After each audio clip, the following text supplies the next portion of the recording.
We had to tell family members, we had to tell friends, like we're just suddenly ordering meat-based dishes at restaurants. We were just like, my health wasn't good, and we realized we had to do something different, being willing to ask our bodies what we actually need. And if I would have done that sooner, I think that it would have been a different story for me.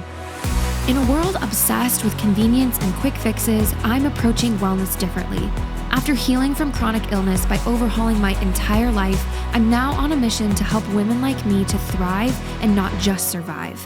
I'm Kristen, and you're listening to the OrganiMama Podcast. Have you ever picked up a makeup product, flipped it over, and thought, why does this ingredient list look like a chemistry final? Because same.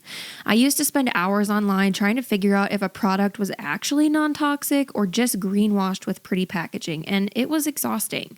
So I actually did the work for you. After 5 years of deep research, I created OrganiBeauty, which is a guide that breaks down over 80 toxic ingredients to avoid, 5 that you should always recognize, and nearly 200 safer product recommendations for women, men, and kids. If you want to clean up your personal care routine without losing your mind, check the show notes and grab OrganiBeauty. Podcast listeners can get 20% off with code PODCAST. Welcome back to the OrganiMama Podcast, friends. Today, we are going to be discussing all things veganism, which I am very excited for. Today's guest is Dawn Lusk. She is a mineral nutritional balancing practitioner, integrative health practitioner, certified clinical herbalist, health educator, and owner of Raven's Moon Holistic Wellness. After a decade-long journey with chronic illness, she's dedicated to helping others achieve true healing. Her passion is empowering women to reconnect with their bodies and trust their intuition. Through the lens of mineral imbalances, she guides clients in exploring how stress patterns and nutritional deficiencies contribute to chronic symptoms. Welcome, Dawn. It's great to have you on the podcast today. Thank you so much. I'm honored to be here and really excited to dig into this topic with you. Yes. Okay. So veganism, this is going to be a little bit of a spicy one, I feel. I get lots of questions about this from people saying, hey, do you have any thoughts on eating vegan, or if it's a good idea, bad idea? And I will say my experiences with this topic are very limited. Some listeners may know that during my personal healing journey from chronic illness, I had interstitial cystitis at age 21. And so I was trying all kinds of dietary things in order to help reduce inflammation in my body and heal. But at that point, I really knew nothing about health at all. I was just like throwing stuff at a wall, trying to see if it would stick. And so one thing that I tried for several months was veganism after watching a documentary about the carcinogens in meat and eggs. And just like the dairy industry being so unethical and all these things, I felt very convicted after watching this documentary. And so I decided, hey, you know what? Maybe it would actually help my chronic illness and help progress me toward healing to try veganism. I tried it for a couple months. I think that the first few weeks, it was exciting because it was like a new challenge to try and eat without animal products. And I quickly realized that I felt absolutely terrible the entire time that I was eating that way. And soon I ditched it because I was like, I feel awful. I'm trying my best here to, hit my protein macros and make sure that I'm getting diverse types of fruits and veggies and dumping nutritional yeast on every single thing that I'm making right now. And I just feel like trash. So that did not stay a part of my life for very long. But you, I think, had a much more extensive experience with veganism. So I would love to hear you share with our listeners your past experience with veganism. And I want to open it up for you to share anything that you would like to regarding that topic and what your perspective is on it at this point. Yeah, so my vegan journey was a little bit longer than yours. It was about 8 years in total. I started my vegan journey in my mid-20s, very similarly with the documentary, which I think is how many of us, start to learn more about foods, toxicity. Like it was such a huge part of the early health days where all of these documentaries talking about the problems with confined animal feeding operations known as CAFOs, the problems with the dairy industry, the problems with just toxins in general in our food. There was a big history of that. There was so many documentaries that came out kind of all at the same time, and many of them very similarly discussing the problems with animal-based products. And so I grew up as an animal lover. I worked at a vet clinic for 4 years. I very much, like when I was younger, I actually did a science project on cows because I loved cows so much. And I felt very connected to animals in general. And so a lot of my early vegan days were about the ethical factors of veganism. And it was just a bonus that it was also touted as the healthiest way to eat. My husband was getting into the Rich Roll podcast. I'm not sure if you've heard of that one at all, but it is very centered around veganism. And Rich Roll is a vegan ultra athlete. And so my husband was really interested in veganism from that aspect, the health aspect. So I was coming at it from ethical. He was coming at it from the athletic performance. And we thought, wow, this is just the perfect diet, right? It encompasses, caring about the planet, caring about, our bodies and honoring our bodies as temples, and really coming from that, those two different types of reference points. And so I entered into the vegan journey very, very seamlessly. It felt very simple for me to go into it. We actually made the decision to become vegan when we were on kind of a retreat. We went out to northern Wyoming, where they allow people to come and visit animals that are rescued from facilities where animals have been previously experimented upon. And so we got to meet all of these cats and dogs and other animals that were previously, and that's a whole other industry, right? Like there are so many ways that we exploit animals in our society, unfortunately. And so that was when we decided this is it. This is the final catalyst for us deciding that we're going to go fully vegan. Vegetarian and vegan, I'll use that kind of similarly because we went kind of in and out of that lifestyle, sometimes playing around with cheese and milk a little bit, and sometimes just, having all animal products removed.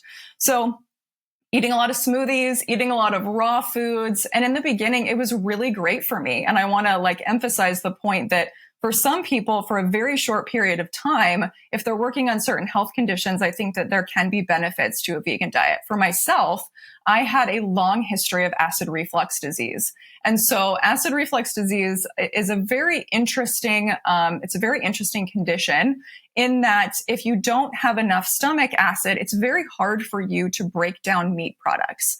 And so you feel better when you're eating a vegan diet. And so I originally, as soon as I started, I was like, wow, I feel so much better. My constipation cleared up, my skin cleared up. I just felt so much lighter, so much better. I lost a lot of weight, which was not super healthy for me at the time, but I assumed, it would balance itself out over time.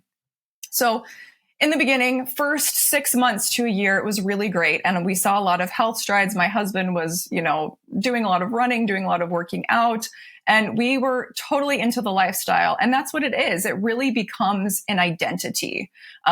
We were going out of town and visiting animal sanctuaries. We were going to vegan restaurants. At one point, we actually started a website called The Vegan Tourists, where we were going to different restaurants and rating the restaurants and saying, these are the places to visit. And it really became an identity.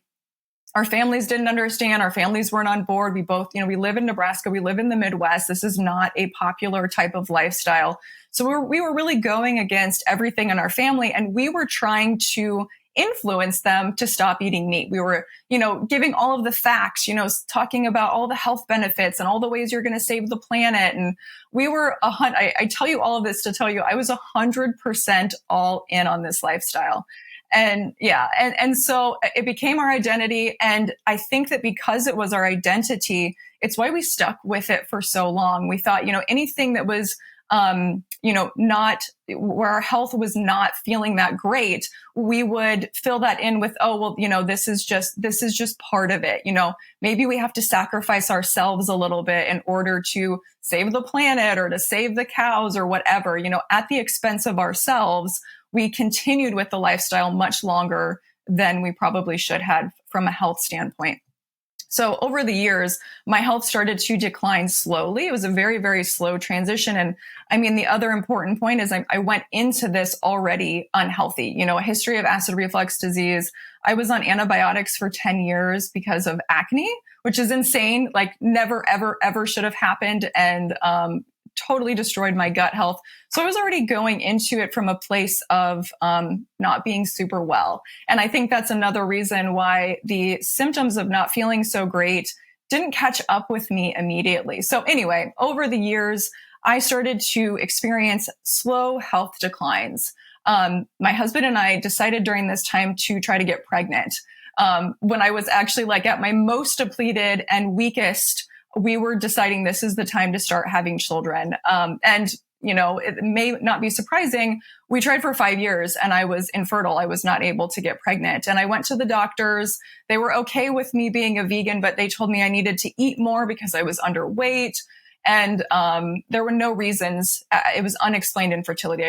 My husband and I both went through all the tests and all of the, trying to diagnose what was going on. But underlying that, I was so depleted. I was probably 15 pounds under what I should have been.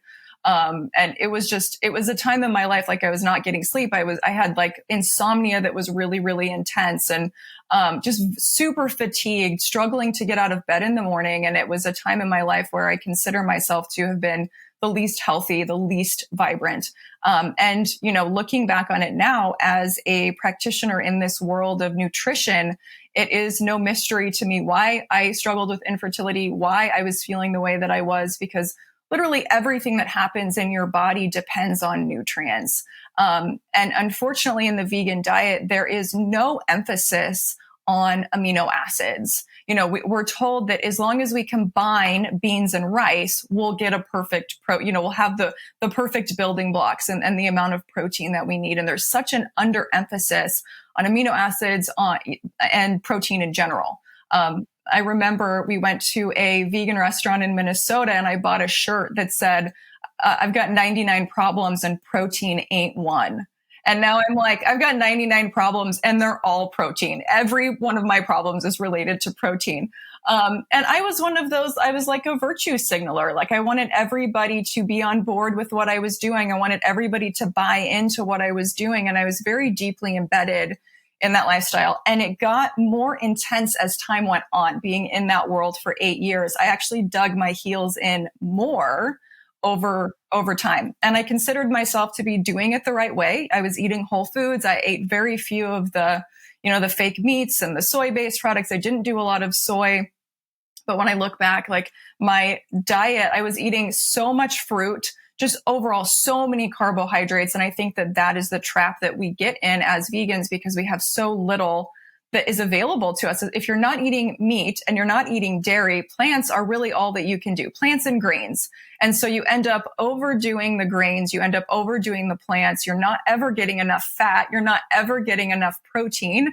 And so overall, you're just not getting enough nutrients overall. So this has been a really long overview, but those 8 years over time, my health declined pretty significantly. And it was really the end of those 8 years was the reason why I left and had to leave was because my health had crashed to a point where I was just not even able to really operate day to day because of the fatigue, the brain fog. We'd given up on having children at that point. Like, I feel like kind of everything was stripped away. And I realized like there was nothing left to question except what I was eating, because I went through my whole toxin journey. I went through parasite cleansing. I went through, is there mold in my house? I went through emotional healing and all of these different things until there was really no other question except what are you eating? And is this related to why you're not feeling well? So, wow. So your reintroduction to animal products, what did that look like? And a follow-up question to that is, how did you start explaining that to people? And did you feel embarrassed? Oh, that's such a good question. Yeah. So the reintroduction phase was challenging because remember, I was going into it with very low stomach acid. And then I spent 8 years not eating animal-based protein. And so the body in all of its wisdom will stop making what it doesn't need. So your body will stop producing digestive enzymes that break down those heavy proteins if you're not consuming heavy proteins, because the body doesn't make what it doesn't need. And so the reintroduction phase, I had to go so very gently through that process, increasing digestive enzymes slowly, increasing stomach acid, using HCl supplements, using digestive enzyme supplements, using digestive bitters, which is an herbal supplement that helps to increase digestive enzymes naturally. And it was challenging. Like the constipation that I'd had previously came up, the acid reflux that I had previously came up. But I knew the moment that I started bringing animal products back into my diet, it felt right. I started with bone broth. I was like, I'm going to start so gently. And that I started with bone broth, and I drank that bone broth for the first time. And it was like, the world opened up to me. The light was shining down on me. And I was like, oh my gosh, this is what I have needed for so long. And so it was a slow process. It took me, I had to start with very, very low, very slow. I didn't eat a steak right away. I started out with, like a little bit of chicken, little bit of, very small amounts, eggs, those kinds of things, reintroducing very slowly. And it took me a very long time. It probably was 9 months or a year before I was eating red meat consistently. So I moved very, very gently. We also started doing raw dairy at that time. So when I was a child, I was actually lactose intolerant. And so dairy never really felt good in my body. So it wasn't that hard for me to give up milk and some of those other dairy products. But when I transitioned into raw dairy, it was so much easier for my system to digest and absorb. So I didn't struggle a whole lot with the dairy aspect. The meat took a little bit longer. But your question about embarrassment, that was actually the hardest thing for me to face. The fact that I had spent 8 years of my life very indoctrinated into the vegan lifestyle and trying to get everybody around me into that lifestyle. And then having to admit that I was wrong, it was not easy. But the truth is, like, we all make mistakes in our lives. We are constantly evolving. And during this time, I was also, kind of a public person on Instagram. I was, talking about my business and talking about health and all of these things. And obviously diet is a huge part of health. And it felt very supportive for me to be able to publicly talk about the transition that I was going through.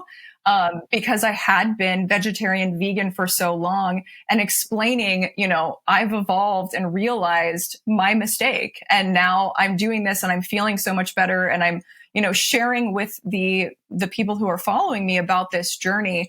And when I started doing that, I realized how many other people have gone through this same experience. Like, just like you having gone through it for a couple months, I would say, 50, 75% of individuals have tried veganism, at least for a short period of time.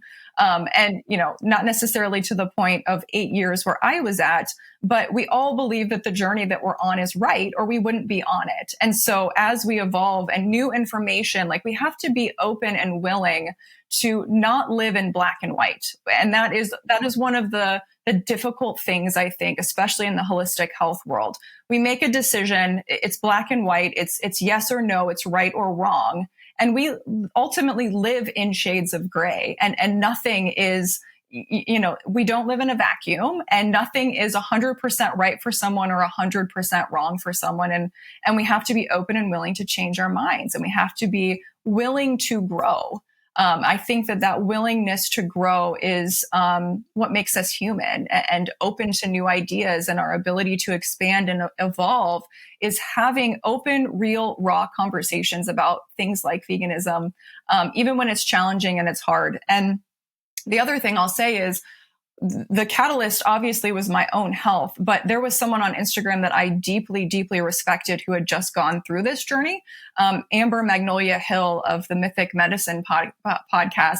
I remember she was vegan. I can't remember how long, but for a long period of time. And she openly shared about her journey. And I remember being so mad at her when she transitioned from vegan back to animal products. I was like, I can't believe you would betray us. I can't believe you would betray the animals like this. And that was actually the door where I was like, oh, it is okay to change. And even though I was so mad at her, a new thought entered my mind of, maybe I'm not on the right path. Like, if this person who I so deeply respect has had her health crash, maybe that's what's happening to me too. And so it opened this door, and then I start researching, and I'm one of those people when if there's a tiny thread of something, I'm going to keep pulling and pulling and pulling until I get to the end, as much as possible. And so I start researching everything about diet, and I realize all of this stuff that I've been taught about beans and rice and, nutrients, and the only thing you need in a vegan diet is B12. And that's the only thing you'll ever be deficient in. Like, just the reality of things is so completely different. And you have to be able to look at things outside of your tiny little perspective in order to be able to see that. So yes, to answer your question in another very long-winded way, it was very difficult for me to admit that I was wrong. We had to tell family members, we had to tell friends, like, we're just suddenly ordering meat-based dishes at restaurants. And we were just open and real. We were just like, my health wasn't good, and we realized we had to do something different. And luckily, everybody in general has been very kind about the transition. I mean, it's been several years now, so it's funny. My nephews, they still talk about how Uncle Jim, my husband, how Uncle Jim would sneak a hot dog, back at birthday parties and stuff. Cause that was so funny to them that we were vegetarian, vegan, and my husband would still occasionally decide that he was going to eat meat. And it was a big secret that they kept. But yeah, so the transition out was not easy, and it took me looking long and hard in the mirror. But I think that that's how we ultimately grow as human beings, being willing to admit when we were wrong, being willing to ask our bodies what we actually need. And if I would have done that sooner, I think that I could have had better overall health results. If I would have been willing to have those difficult conversations with myself and be more in tune with myself, I think that it would have been a different story for me.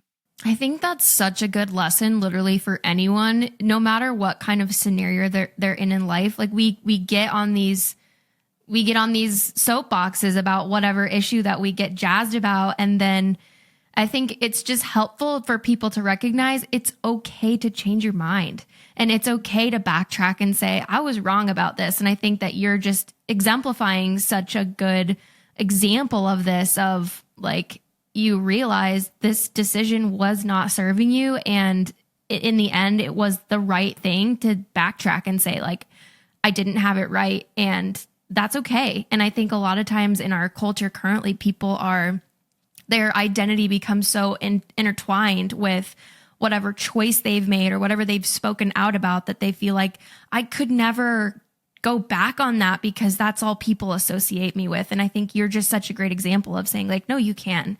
And if you're unhealthy where you're at, you actually maybe should. And I just love hearing that from you. So I want to revisit one thing that you mentioned. You said that over the time of your 8 years of veganism, you kept getting deeper and further into it, like it was kind of snowballing, especially with all of your knowledge on nutrients and mineral balancing. Do you suspect that the way that your mind got so much more deeply into veganism over the years that you were doing it, do you think that was directly related to the deficiencies you were experiencing?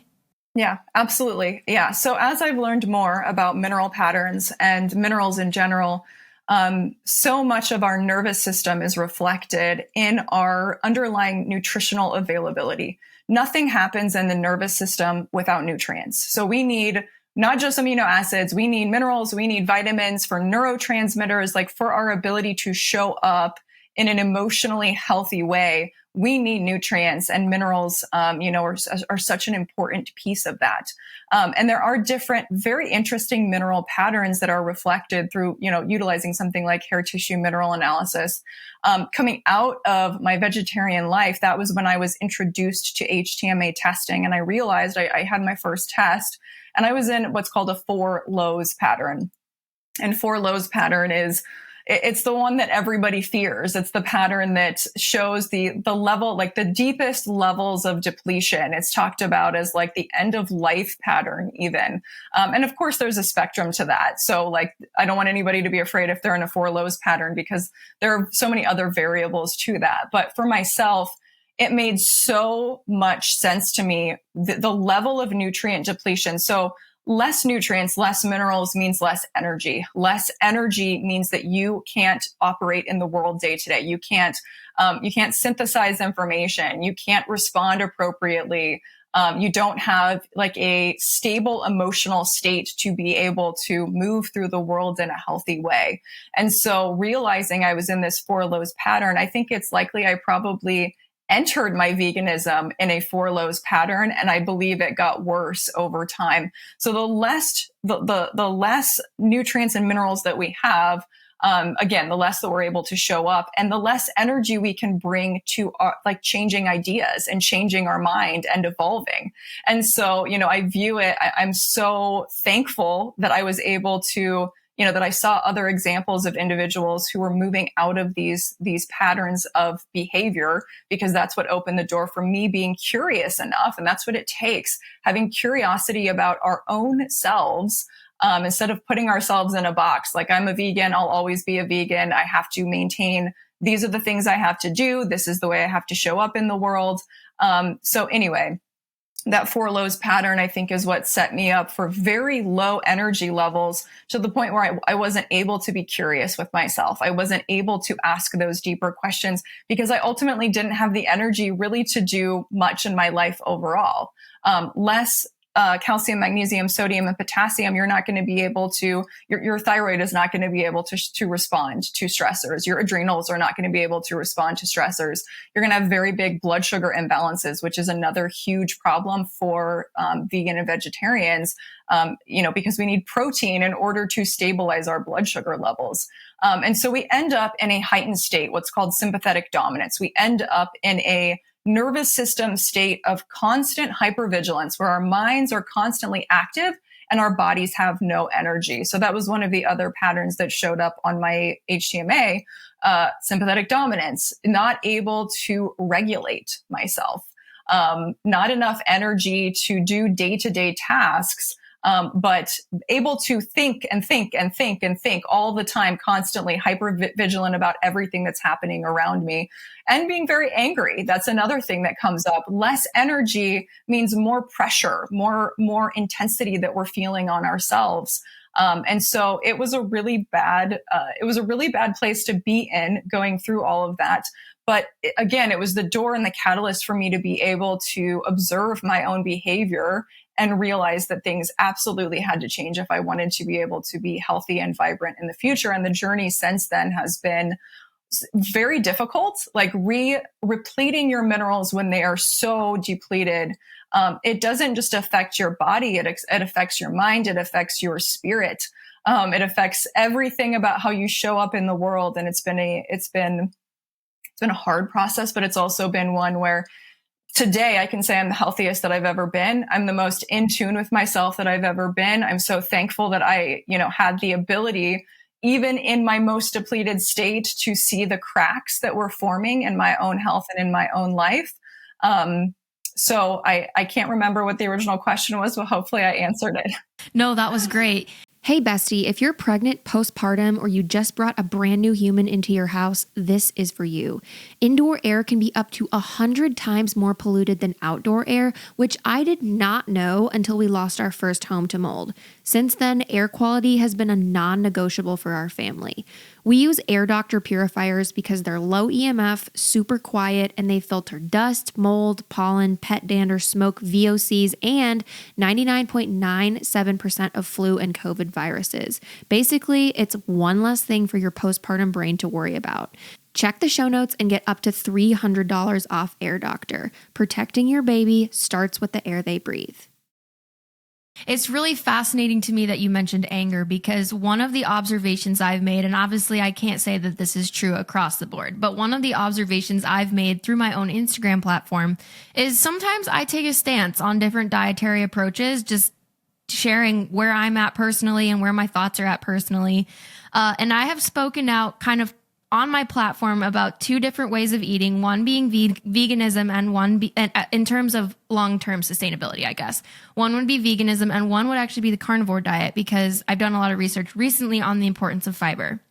And what's really interesting to me is anytime that I have said, hey, personally, I'm not really a fan of carnivore for like long-term sustainability, I haven't had anybody who's in my DMs that's angry about it. They're just like, oh, interesting. Can you share more about like what you've learned about fiber? Anytime that I have spoken out about veganism, I have dozens of angry messages in my DMs of people saying, well, I'm a vegan and I'm super healthy, so I don't know what you're talking about. And I just have to question that and say, if you can't help but be triggered by someone disagreeing with you, and you feel like you can't possibly pass it on and just say, oh, well, I don't agree, but you have to respond and send an angry message. That to me does not prove your point that you're actually healthy and regulated. And I have found that to be really, really interesting. Yes. And I love that you brought this up. There are two patterns in HTMA that I see a lot. So I work with a lot of individuals who are coming out of vegetarian and vegan lifestyles because of my history. And I've been through it, and I'm not going to judge anybody because I've probably been a vegan longer than many of the people that I work with. So the two patterns, one is very low calcium. It's called an aggressiveness pattern. So calcium is our buffer mineral. It's our structural mineral. It builds our bones and it builds our boundaries. When you have very, very, very low calcium, the problem is that you have no boundaries. You have no ability to regulate, control boundaries, create healthy boundaries. And so you become very aggressive. You become aggressive to the world. You become aggressive to people who are believing things that you don't believe in. You get very mired in your own system of belief. And so that's where it's so fascinating to see that these levels of depletion play into our ability to be emotionally regulated, to be healthy and regulated and respond to things. The other pattern is called a belligerence pattern. And this is when magnesium levels are very, very low. So let's say you combine the aggressiveness pattern with the belligerence pattern, you're going to be triggered by everything. You have no boundaries. So you're going to reach out to anybody who is, speaking out against what your deeply held beliefs. And I have been there. I've been in those places where I've been so angry because people can't see things the way that I see them, or people disagree with the vegan lifestyle that I have. Like, I was very much in that. So I completely can relate. And the other thing, and this may only apply to me or some, so I'm not going to generalize, but one of the other things I realized coming out of veganism was that my biggest fear was death. I could not face death. And that is, I think, one of the reasons why being a vegan or a vegetarian feels so safe, because you feel like you are protecting other things from death. So animals, like if you're very deeply tied to animals, if you love animals, you are not part, or you believe you're not part of the system that is harming them. Unfortunately, it's at the expense of your own self, your own health, but you separate yourself from these natural cycles of life, because there is no life without death. And even vegetarian and vegan diets, we could argue all day about how actually more animals die with a vegetarian and vegan diet than with a omnivorous diet. And that's just because of how vegetables are grown and how fields are plowed and the animals that live there. And if we don't care about snakes and we don't care about voles and we don't care about mice, how many of those die in the process of growing monocrops so that we can all eat vegetables and soy and all of the things that make up the vegan diet? But I'm getting off topic. So my fear of death made me feel safe within this vegan framework, where I'm protecting myself because nothing else is going to die for me. I'm protecting, the idea of, separating myself from death completely, which removes a person from the natural cycles of life. Like, we are all part of this earth, and this earth doesn't run without death. We're all living because other things are dying. And it's hard as humans. We want nature to be kind. We want nature to be beautiful. What we don't want is to look at the harsh reality that in order for, coyotes to live, bunnies have to die. In order for hawks to live, birds have to die. And in order for humans to live, animals have to die. This is part of the natural cycle. And I think there's a much better way to do it than CAFOs. I think there's a much better way. You can be a mindful, caring, loving human being and still eat meat and not separate yourself from them. And you can actually, I think, be even more in tune with these natural cycles when you take ownership of that, when you accept the fact that nothing can live without something dying, and honoring death as part of life, because it's going to happen to all of us. So to the point of vegans being very angry, I've experienced that myself throughout this process. And I've had people be, me moving out of the vegetarian vegan life. Very few actually have been very aggressive to me, which I really appreciate. My followers have been very, very kind. But it's happened. And it's always, they're so angry that, that I've changed my mind, that I've evolved past that or moved past that and had the curiosity to do so. So Okay, so follow-up question to what you were just talking about. If somebody really cares, if somebody is very compelled by the vegan lifestyle from an ethical standpoint, and they're hearing this and they're thinking, okay, so maybe for my own personal health, veganism might not be the route, but I still really don't want to participate in the unethical slaughtering of animals, in this like big food, quick processing and poor treatment of livestock.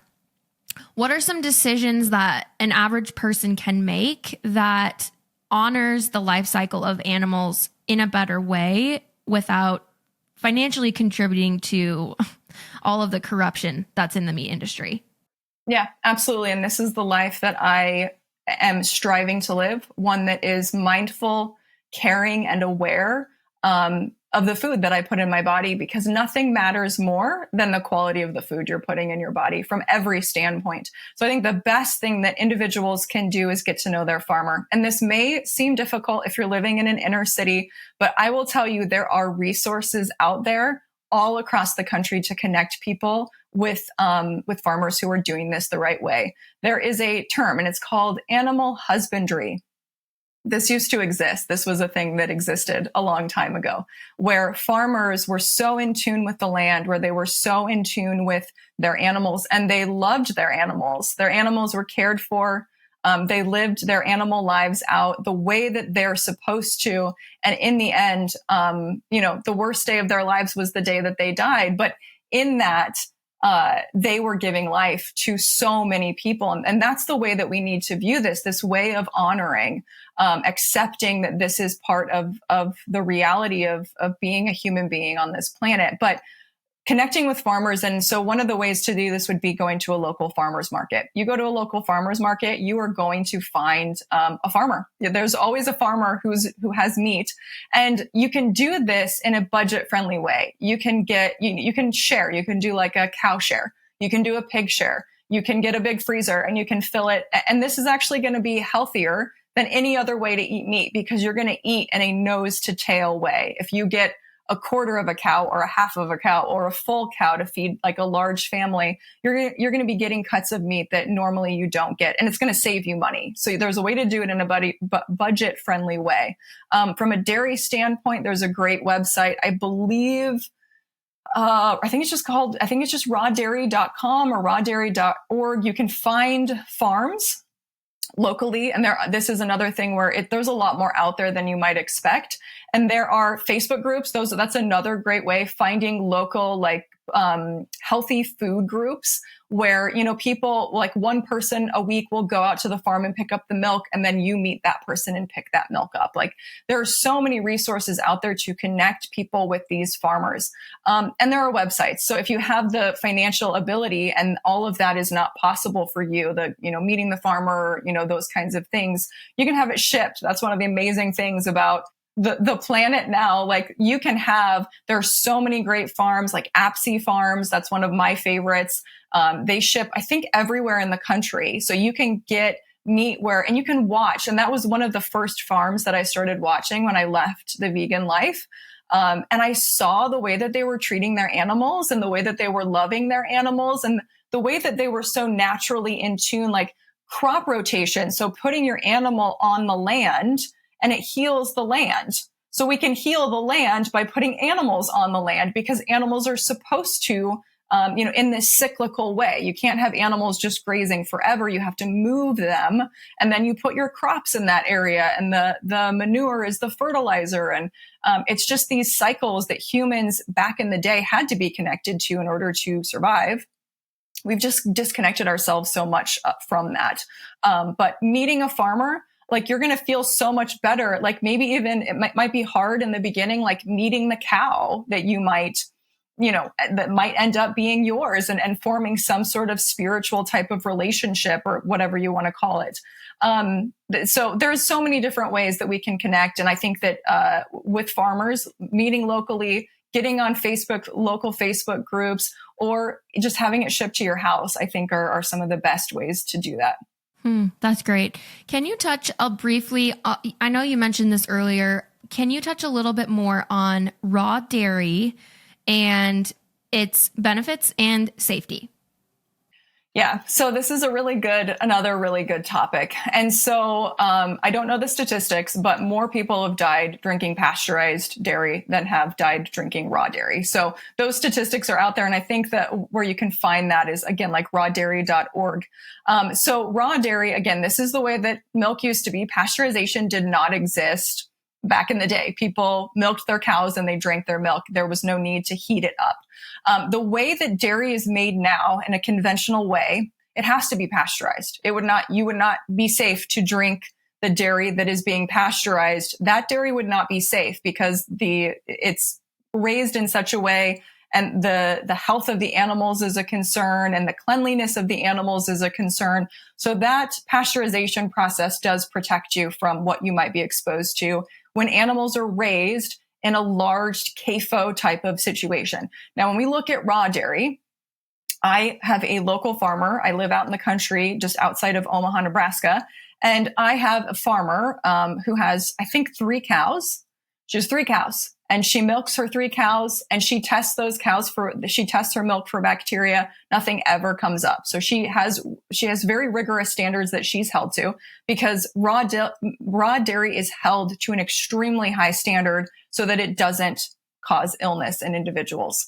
So my farmer who has 3 cows, that's going to be a very different situation than a CAFO that has 2,000 cows that they're hooking up to machines, and they're all confined and, standing in their own feces. And it's a very different situation. And so my milk comes right from those 3 cows who lived their life on pasture, cared for, loved. And the health standards for raw dairy are just so very high. And the farmers, ultimately, I would say the vast majority, I can't say 100% because I don't know, but the vast majority of farmers who are providing raw dairy are doing it the right way because they want people to have access, and they're feeding their family this. They're feeding their family this same raw dairy that they're feeding us. And so again, it's that connection that we used to have with animals, the way that things used to be. We talk about like ancestral eating. That's what this is. This is the way that our ancestors ate, not just meat, but also dairy. And again, if you do any type of research on the rigorous standards that raw dairy is held to, you realize the cleanliness of it is actually paramount. It is, the ultimate focus. And the woman who does my milk, she just holds herself to such a high standard because she takes it seriously and she wants people to have access. And raw dairy, ultimately, the reason why so many people do better with raw dairy versus pasteurized dairy is because raw dairy is going to contain the ingredients needed for you to break that milk down. When you heat up the dairy products, when you pasteurize dairy products, you kill so much of the nutrients, you kill so much of the enzymes. I have a post on my Instagram page that shows the fewer vitamins, the fewer minerals, the fewer enzymes that exist between. And it's like a huge, massive reduction. And you kill off those raw ingredients that help your body to process the dairy and break it down effectively. So it's a huge difference, but the products are very different. They're not the same thing. Yeah. So if you're interested in raw dairy and you're concerned about the safety or getting sick from it, go visit the farm that it's coming from. Like if you're buying it somewhere locally or you're considering buying it locally, find out what farm that's at. Go to the farm and go look and see. Like they'll probably let you go. Like check out, see what kind of conditions the cows are living in. If they're in stalls that are like disgusting, then maybe you don't want to get your raw milk from there. But if you see that the cows are out grazing on pasture and treated with love and care, and there's not like 5,000 of them all in one place, that's a good sign for sure. Mm-hmm. Yeah, and ask questions too. Yeah. So Dawn, I got a couple more questions for you circling back to veganism, and thank you for all those thoughts on dairy specifically.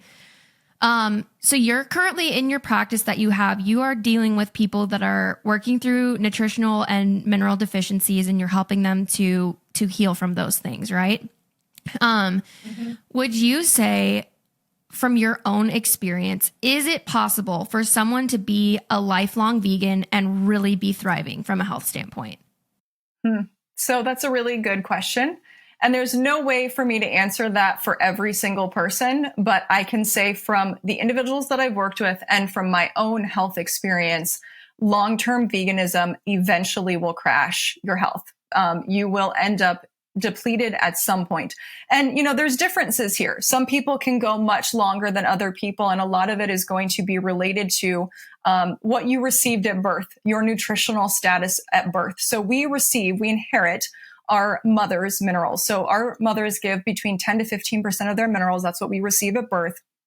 So if we have parents who overall have been very healthy throughout life, have a lot of longevity, a lot of nutrients to give at that time, you're going to be set up for longer term stability in your health. And that's just from every aspect. More nutrition at birth means that you're going to be able to withstand more stressors throughout life. Unless you are mindfully walking through life in a way where you are repleting your nutrients and your minerals, there's going to be deficiencies that come up within the vegan diet because you're not able to get, there are several nutrients that you're not going to be able to get from a vegan diet. Your amino acids are going to suffer significantly. We need protein. We need a lot of protein, and beans and rice in general is not going to do it. So we also need B vitamins, and some B vitamins are mainly going to be coming from meat-based sources. We know that B12 deficiency is a huge problem within the vegan and vegetarian community. Another huge mineral that I don't think we talk about enough is zinc. Zinc is something that is going to be coming from meat-based sources, and zinc deficiency is a problem even for individuals who are not vegetarian and vegan. The other huge issue that is almost never discussed is how high a vegan vegetarian diet is in copper and how that impacts our zinc levels. So copper is very high in these plant-based foods, like things like avocados. I know I lived off of guacamole, and I put avocados on everything. And that when you eat a huge amount of copper, that is going to lower your zinc levels. So you have two issues there. You're not intaking enough zinc because you're not eating food sources of zinc, and that copper is going to drive down your zinc levels. So that's one of the biggest issues that I see beyond, the obvious of mineral deficiencies that just exist in the vegan diet, those zinc levels being so low. And this is something that is then passed to your children. So again, you are giving 10 to 15% of your nutrients to your child. And if you think about over time, let's say you're not repleting your minerals between pregnancies, what ends up is, we're looking at generations ahead of in the future that are incredibly, extremely nutrient deficient. And I see this in my practice over and over and over again. I work with a lot of families, and the children that I work with are being at very young ages in a 4 lows pattern, in that same pattern that it took me, years of chronic illness and depleted health to get into. So that can be reflected within, a child's mineral status as well. So over time, our body is extremely resilient, and at all times, our body is working to balance. And if it can do that, it will do that. And so we have to understand our bodies are always working for us, but we have to provide it what it needs in order to have thriving health.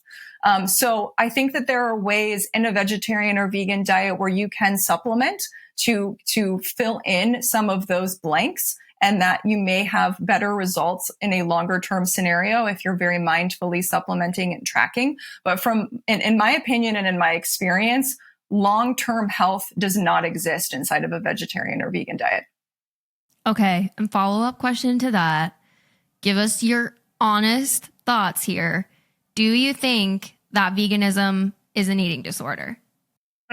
So I think it can be. I don't think it always is. And for myself, I don't think it was. I was never someone inclined towards any kind of eating disorder. And I really believed deeply that I was nourishing myself the way that I was meant to be nourished. I believed that, I was separating myself from the suffering of animals, that I was returning to the earth. And, I got very into yoga and like all of those spiritual practices. Like I really bought into all of that, but it can be, and I have seen it be, just a different name for an eating disorder, because I think it depends on the motivation behind why you're becoming a vegan.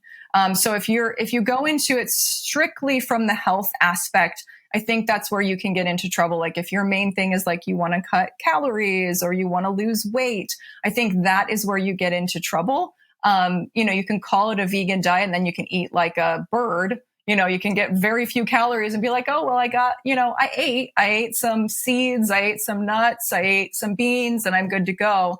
So I think it can mask as an eating disorder, but I don't think it always is. Interesting. I appreciate your thoughts on that. Okay, so let's say we have somebody listening right now who is maybe dabbling in vegan diet, or they are fully vegan, and they are listening to this and recognizing, I actually think this is not right for me. What first steps would you recommend for someone who is wanting to transition out of that? And follow-up question to that would be, what kinds of testing should someone do to help try and figure out what they need to do to remineralize and gain nutrients back? Because one of the things that I always say as a multiple time postpartum mom is test, don't guess. If you don't feel good, you want to figure out why. Would love to hear your thoughts. Absolutely. Here. Yeah. And so I think the first thing is tapping into your own intuition, because I think that every person knows ultimately underneath what is serving them and what is not serving them. And so entering into that in curiosity and not judgment of self, because it's very easy to then be really hard on yourself and angry at yourself, or, these feelings of questioning. It can be very hard to work through. If you have believed, if you've been a longer term vegan or vegetarian, or if you have been longer term believing that this is the healthiest way to live, it can be very hard to grapple with it's a significant change going into eating meat versus, a lifestyle of vegan and vegetarian. So entering it with curiosity, not with judgment, and trusting your intuition. I think that other things to do would be to, similar to what I did, try something really basic and really simple and see how you feel. I think bone broth, honestly, is one of the most nourishing things that we can, and it's so much easier on the system. It's a liquid. You're not pumping. You're not going to go get like a ribeye and be like, hey, how's this going to make me feel? Because the truth is, many people go back to meat too quickly, and then they're like, oh, see, I feel like crap, so it must not be right for me. And I see that time and time and time again with individuals who do it too quickly. And then they're like, well, now I'm constipated and I don't feel good and I have a stomach ache, so meat must not be right for me. But again, we have to remember that the body stops making what it doesn't need. And we have to support our body through such a huge transition of eating very low protein, no animal-based products, moving into something like eating animal-based products. It's a huge difference on our bodies, and you're probably going to digest slower. And so things like digestive bitters and digestive enzymes can be really, really supportive through that process. But again, I think starting with something like bone broth, I think something like ghee. Ghee is another really great entry point. If you haven't been doing dairy, ghee is going to be an easier thing for the body to digest, or starting with goat's milk, because goat's milk can be easier for the body. Goat's cheese, like those kinds of things, versus cow-based dairy, because that can be harder on the system. And from a dairy perspective, looking into A2 dairy versus A1 dairy. A2 is easier for the body to absorb, and looking into those raw options as well, because all of those are easier for a person to digest. From a testing standpoint, I am, HTMA is my jam, and I've utilized a lot of different testing in my practice. I initially moved into this world using bioresonance testing, and that's more of a toxicity view of the body. And through my years of practice and working with clients, I have moved. I do functional blood work, and I think functional blood work is a wonderful, for everybody. I think functional blood work is for everyone to get a baseline on where their health is. If you go to the doctor and you run basic blood work, most doctors are like, you're fine, you're good. And there are numbers that are outside of range, or, I don't feel good. So why is there nothing in my blood work that is reflecting that? And this is where looking at things from a functional perspective matters so much. And the difference between functional versus Western is that a person like, a practitioner like me, I'm not looking to diagnose something because I'm not a doctor. I'm looking for patterns of imbalance. And so when blood work is on the lower or higher end, it means something. Those ranges matter. And so looking at that in a way where you can kind of piece together those different markers that are out of balance. So I think functional blood work, I think HTMA, because that is really where you're going to be digging into those nutrients. We're looking at minerals when we're looking at an HTMA, but it can help identify other nutritional imbalances as well. So we don't just work with minerals. from my perspective, I use a lot of gut healing supplements as well. So it's not we don't just use nutrients. We use things to work on the gut and to support the body's ability to digest food naturally. We use vitamins. We use B vitamins because there's often B vitamin deficiencies.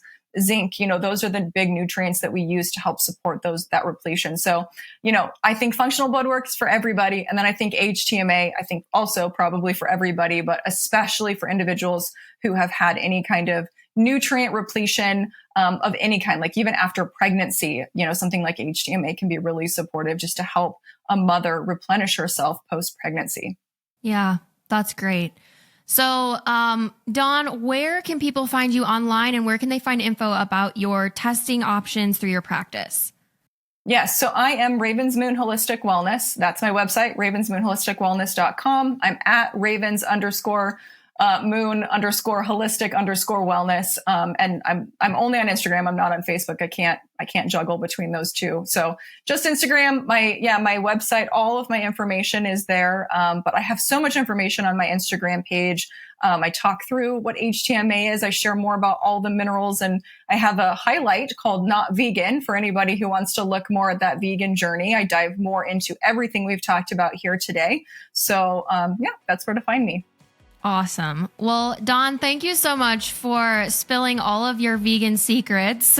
And just really appreciate your story. And I'm sure that this is going to be helpful for listeners that have interest in this topic. So thank you again for all your knowledge and for sharing your story on the podcast. And we will catch you guys next time on the OrganiMama Podcast. Hey friend, thanks for listening to today's episode of the OrganiMama Podcast. If you're looking for more ways to dive deeper into low-tox living, I want to tell you about my OrganiGuides. In 2024, I wrote a series of digital guides that walks you through exactly how to rid your home of toxic possessions and chemicals. From kitchen equipment to bedding to paint to baby toys to your clothes and accessories. You'll learn exactly what materials and ingredients to avoid, what materials and ingredients are safe, and which brands and products I recommend as good, healthy options for your family. Listeners of the OrganiMama Podcast can get 20% off any of my OrganiGuides using code PODCAST, and I've linked all the guides in the show notes for you below. As always, do your best and let go of the rest. Bye for now.